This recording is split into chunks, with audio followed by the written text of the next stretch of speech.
Welcome friends. स्वागत है आपका मेरे यूट्यूब चैनल में। मैं आज और एक नया वीडियो कार्बोहाइड्रेट के बारे में लेके आया हूँ, जो कार्बोहाइड्रेट की सबसे छोटी इकाई होती है। तो आइए फ्रेंड्स, डिस्कस करते हैं इस कार्बोसैकराइड की सबसे छोटी यूनिट मोनोसैकराइड के बारे में। तो सबसे पहले देखते हैं कि मोनोसैकराइड्स क्या होते हैं। तो monosaccharide consist of single polyhydroxy aldehyde और कीटोन। Monosaccharide are colourless. ये हम फ्रेंड्स मोनोसेक्राइड्स जो होते हैं वो पॉलीहाइड्रोक्सी एल्डिहाइड या कीटोन के बने होते हैं, या फिर इसमें इसका जो मोनोसेक्राइड होता है फ्रेंड्स वो कलरलेस होता है। फिर आगे लिखा हुआ है monosaccharides are the simple sugar which can not hydrolyse further into simpler form.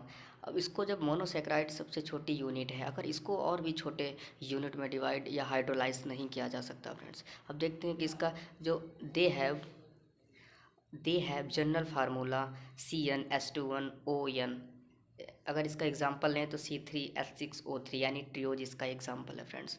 अब देखते हैं कि जो इसका जो जनरल फार्मूला होता है, इसके बीच में हम किसी भी एक कार्बोहाइड्रेट को तब कार्बोहाइड्रेट कह सकते हैं जब उसमें carbon molecules three three molecules necessary होते हैं। उसी कंडीशन में हम उसे कार्बोहाइड्रेट कह सकते हैं। जब ये वहाँ से जब ग्लाइकोलाइसिस का मेटाबॉलिज्म होता है, तो जब वहाँ पे एनर्जी इन्वेस्टमेंट फेज ख़त्म हो जाती है, उसके बाद से जब वो ग्लिसरोज ग्लिसरेल्डिहाइड 3 फॉस्फेट और डिहाइड्रोक्सी एसीटोन बनता है, उस कंडीशन से हम उसे मोनोसैकराइड यूनिट कह सकते हैं। उसके बाद अगर उसकी छोटी यूनिट में और किया जाता है तो वह फिर पायरूवेट बना देता है।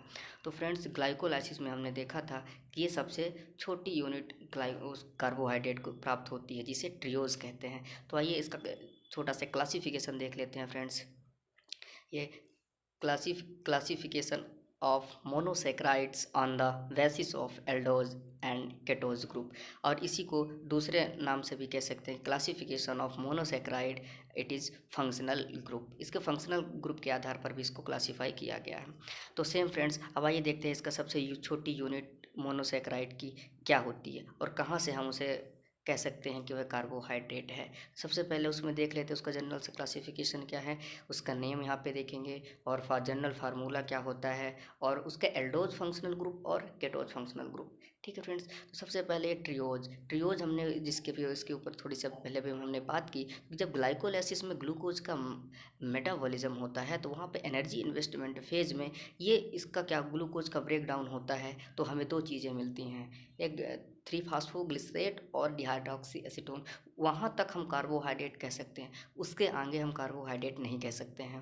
अब देखते हैं कि ट्रियोज का जो जनरल फार्मूला होता है C3H6O3। फ्रेंड्स, यहाँ पे जो ये लिखा हुआ है, इसी ये पूरा, चाहे डाइसैकराइड हो, मोनोसैकराइड हो, डाइसैकराइड हो या मोनोसैकराइड हो या पॉलीसैकराइड हो, सभी का जनरल फार्मूला इसी के अकॉर्डिंग रहता है फ्रेंड्स। तो सबसे पहले सबसे छोटी इकाई कार्बोहाइड्रेट की जो मोनोसैकराइड है, उनके कुछ एग्जाम्पल्स देखते हैं। ट्रियोज में C3H6O3। इसको एल्डोज फॉर्म में इसको क्या बोल देंगे, इसे ग्लिसरोज बोलेंगे, ग्लिसरोज। और इसी को केटोज फॉर्म में क्या बोल देंगे, डिहाइड्रोक्सी एसीटोन बोलेंगे फ्रेंड्स। अब इसके आगे बात करते हैं टेट्रोज की। तो टेट्रोज जो होता है, इसे इसमें 4 कार्बन मौजूद होते हैं फ्रेंड्स। इसका एग्जाम्पल है इरिथ्रोज, किसके केस में, एल्डोज के केस में। अब बात करते हैं इस केटोज की, हम इसको क्या बोलते हैं, इरिथ्रोलोज। अब इस पेंटोज शुगर की बात कर लेते हैं। पेंटोज शुगर C5H10O5 राइबोज और रिबोलोज, वही जिस RNA फ्रेंड्स, इसे हम RNA भी कह सकते हैं फ्रेंड्स। RNA RNA DNA सब पेंटोज शुगर के ही उदाहरण है, लेकिन RNA के केस में क्या हो जाएगा, राइबोज रहेगा। DNA हम इसके केस में, RNA के केस में नहीं लेंगे, राइबोज। और इसी को देखते हैं कि केटोज फॉर्म में क्या बन जाता है, रिबोलोज बना देता है फ्रेंड्स। ये यू है, राइबोलोज यानी रिबोलोज बना देता है, या राइबोलोज। अब बात करते हैं हेक्सोज। जनरली हम सब जो इसका एग्जाम्पल पढ़ते हैं मोनोसैकराइड का, वो ग्लूकोज और फ्रुक्टोज को पढ़ते हैं, इस ग्लूकोज को और इस फ्रुक्टोज को। तो देखते हैं किसके किसके फॉर्म में। हेक्सोज शुगर का जो फार्मूला होता है C6H12O6 होता है, लेकिन हम देखते हैं कि जो एल्डोज और केटोज फॉर्म में है, तो एल्डोज फॉर्म का जो उदाहरण है वो ग्लूकोज है फ्रेंड्स, और जो केटोज फॉर्म का उदाहरण है वो फ्रुक्टोज है। हम जनरली इसका स्ट्रक्चर पढ़ते हैं फ्रेंड्स। अब बात करते हैं हेप्टोज।